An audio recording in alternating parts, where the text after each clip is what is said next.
பார்த்தது, சினிமாவுக்கு வந்ததுக்கப்புறம் பார்த்தது என்னமோ என் கண்ணில்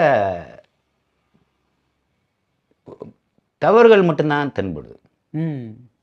அதை கேட்கணும்னு தோணுது. உடம்புலையும் சக்தி இல்லை, சட்டமும் அனுபவிக்காது.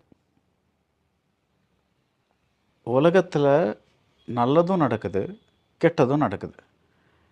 ஆனால் நீங்கள் என்ன சொல்கிறீங்கன்னா அந்த தவறுகள் மட்டும் தெரியுதுன்னு சொல்கிறீங்க. அந்த நல்லதுகள் நடக்கிறது உங்களுக்கு தெரியறது இல்லையா? அது பார்க்க ரசிக்கிற மாதிரி இருக்குது, கேட்குறதுக்கு கண்கலங்கிற மாதிரி இருக்குது. கேட்டாலோ பார்த்தாலோ கண்கிற மாதிரி உணர்ச்சி வசப்பட்டு சில சமயங்களில் அழக்கூட செஞ்சிடுறேன். ஆனால் இதை பார்த்து நம்ம அழுதுகிட்டு போனோம்னா அது நியாயமே இல்லையே. ஒரு குரூரத்தை பார்த்து அழுதுட்டு போனோம்னா நியாயமே இல்லையே. நம்மளால் ஆனதை ஏதாவது ஒன்று செய்யணும் இல்லையா? நம்மக்கிட்ட ஒரு மீடியா இருக்குது, அந்த மீடியா மூலமாக ஏதாவது ஒன்று